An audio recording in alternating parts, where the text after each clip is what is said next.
So finally आज दोबारा से वन पीस देखते हुए मुझे वो सेम फीलिंग आई जिस रीजन की वजह से वन पीस मेरी फेवरेट एनीमे है। तो पिछले कुछ 2-3 महीनों से मैं वन पीस को कंटिन्यू नहीं कर पाया और इसके लगभग एपिसोड 128 के बाद मैंने इसके एपिसोड देखना बंद कर दिया और लाइट भी चली गई।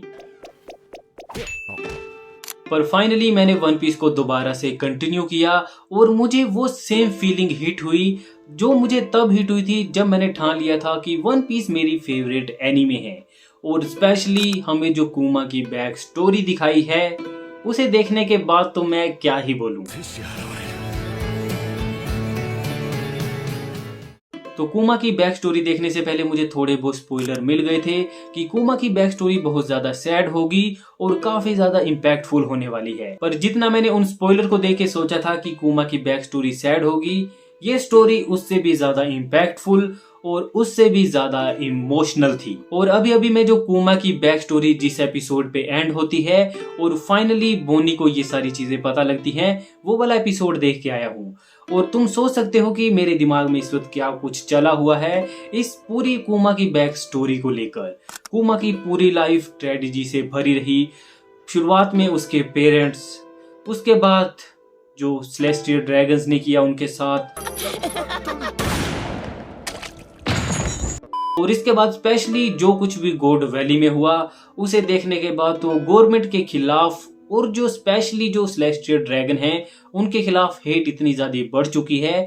अगर इन दी एंड लूफी को वन पीस नहीं भी मिलता है, पर अगर वो सभी सेलेस्टियल ड्रैगन को मार दे तो वो मेरे लिए परफेक्ट एंडिंग होगी।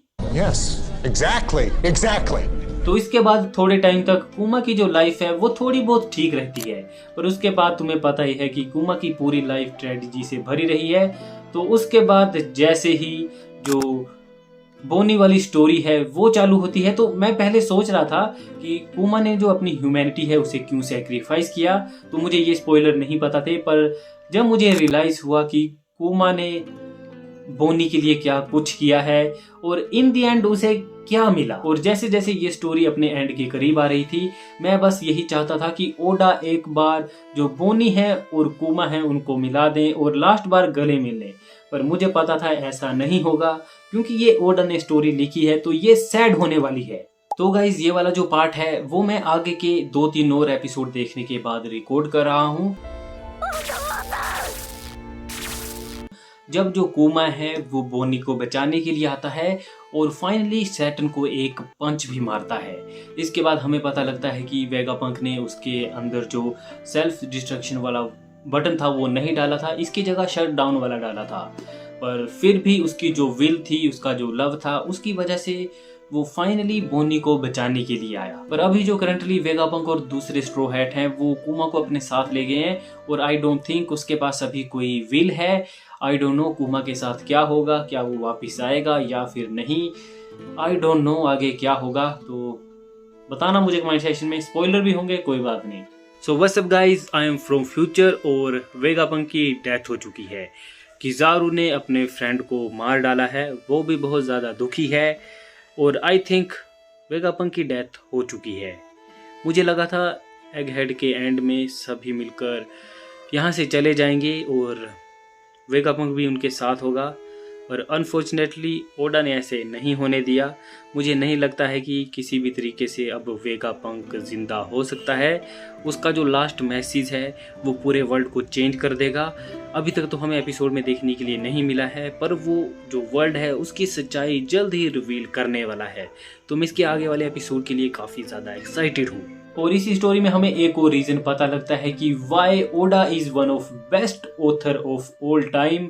तो जितनी भी पीछे की स्टोरी थी उसमें जो कुमा की इन्वॉल्वमेंट थी वो हमें इन एपिसोड में दिखाई जाती है, वो भी काफ़ी ज़्यादा बढ़िया था।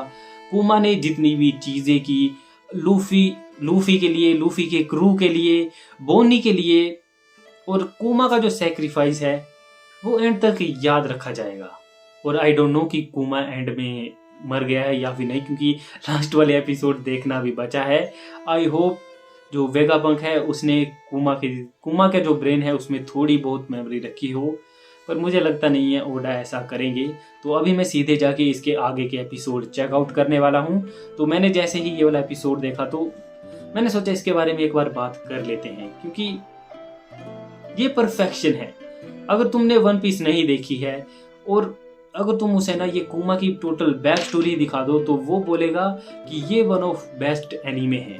अगर ना ओडा जो कुमा की पूरी बैक स्टोरी है उसे अलग से एनीमे बना के डालते, आई एम श्योर कि वो 90% एनीमे से बेटर होती। और पर्सनली कुमा की ये जितनी भी बैक स्टोरी थी वो मेरे लिए मास्टरपीस थी। आई होप कि जो ओडा है वो हमें एक हैप्पी एंडिंग देते, पर तुम्हें पता है कि हर चीज की हैप्पी एंडिंग नहीं होती।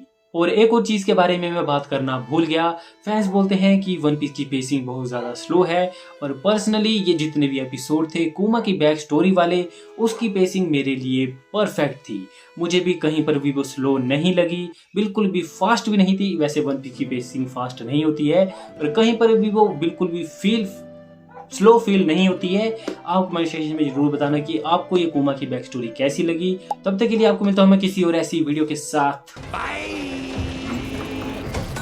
आज के लिए फिलहाल इतना ही। आपकी तरह मैं भी मायूस हूँ, लेकिन उम्मीद पर दुनिया कायम है।